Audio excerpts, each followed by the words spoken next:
അയർലൻഡിൽ ഇത് മൂന്നാമത്തെ തവണയാണെന്ന് പറഞ്ഞു. അപ്പൊ ആദ്യത്തെ തവണയും രണ്ടാമത്തെ തവണയും വന്ന ഒരു എക്സ്പീരിയൻസ് ഓൾറെഡി ഉണ്ടാവും, മനസ്സിൽ അങ്ങനെ ഒരു ഫ്രഷ് ആയിട്ട് ഇരിക്കുന്നുണ്ടാവും.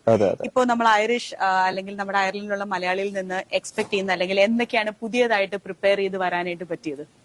ഞാൻ ആക്ച്വലി ഞങ്ങള് കുറെ എന്താ പറയാ, ഇപ്പൊ ശരിക്കും പറഞ്ഞാൽ നമ്മള് 2018 എന്ന് പറയാ കൊറോണയ്ക്ക് മുമ്പും ഇപ്പോൾ കൊറോണയ്ക്ക് ശേഷം എന്നുള്ളതാണ് എല്ലാവരുടെയും ജീവിതം. അങ്ങനെയായി ഒരു ഇറ തന്നെയാണ് after pre corona and post corona എന്നുള്ള ഒരു അവസ്ഥയിലാണ്.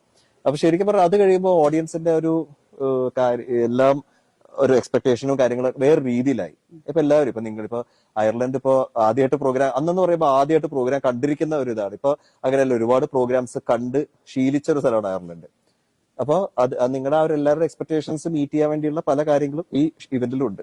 എനിക്ക് തോന്നുന്നു ഇപ്പൊ സയന്റോളജിയുടെ തന്നെ ഫസ്റ്റ് ഷോ എന്ന് പറയുന്നത് എന്നാണ് എന്റെ ഒരു വിശ്വാസം. ഞാൻ അങ്ങനെയാണ് കേട്ടിട്ടുള്ളത്.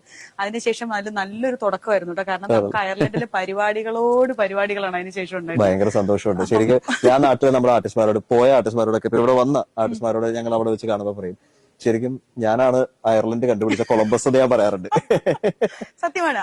എസ്പെഷ്യലി സയന്റോളജി കണ്ടുപിടിച്ച ഒരാള് കൊളംബസ് ഞാനാണെന്ന് പറയാറുണ്ട്. അയർലൻഡ് കണ്ടുപിടിച്ച ഒരു കൊളംബസ് ഞാനാണെന്ന് എല്ലാവരോടും പറയാറുണ്ട്. കാര്യം അതിന് ഭയങ്കര സന്തോഷമുണ്ട്. കാര്യം അതിനുശേഷം ഒരുപാട് പേര് വന്നു. ബിക്കോസ് അവർക്ക് എല്ലാവർക്കും ഇപ്പൊ എന്നോടുള്ള ഒരു അസൂയ, ഇപ്പൊ ഞാൻ കറക്റ്റ് എക്സാമ്പിൾ ഞാൻ പറഞ്ഞുതരാം. സ്റ്റീഫൻ ദേവസി അത് കഴിഞ്ഞിട്ട് 2-3 പ്രാവശ്യം ഇവിടെ വന്നിട്ടുണ്ട്. അപ്പൊ സ്റ്റീഫൻ ചേട്ടൻ എന്റെ അടുത്ത്, എടാ തെണ്ടികളെ നിങ്ങൾ തകർത്തല്ലേ എന്നുള്ള രീതിയിലാണ് ആദ്യം പോയിട്ട്, അങ്ങനെയാണ് എന്നെ വിളിച്ചത് തന്നെ ആദ്യമേ.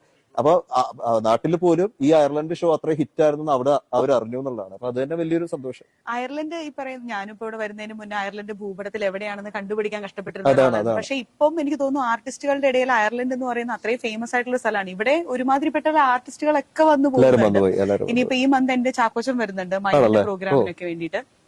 പിന്നെ ബേസിൽ വരുന്നുണ്ട്. അങ്ങനെ കുറെ പ്രോഗ്രാംസ്. സത്യം, ഇവിടെ അയർലൻഡിൽ സമ്മർ തുടങ്ങി കഴിഞ്ഞു കഴിഞ്ഞാൽ നമുക്ക് അത്രയും. പക്ഷെ എന്തൊക്കെ പറഞ്ഞാലും എനിക്ക് വേറെ എല്ലാവരുടെ കാലം കൂടെ അഭിമാനിക്കാൻ, ഇത് എന്റെ രാജ്യമാണെന്ന് എനിക്ക് അഭിമാനിക്കാം അയർലൻഡ്. കൊള്ളാം, അത് സന്തോഷം. 3 തവണ ഇവിടെ വരിക എന്ന് പറഞ്ഞാൽ അത് അതിന്റെ റെക്കോർഡ് എനിക്ക് തന്നെയാണ്, വേറെ ആർക്കും ഇല്ല. അപ്പൊ ഇത് എന്റെ രാജ്യമാണെന്ന് എനിക്ക് തീർത്തും പറയാം. സിറ്റിസൺഷിപ്പ് എടുക്കാൻ നമുക്ക് പതുക്കെ നോക്കാവുന്നതാണ്.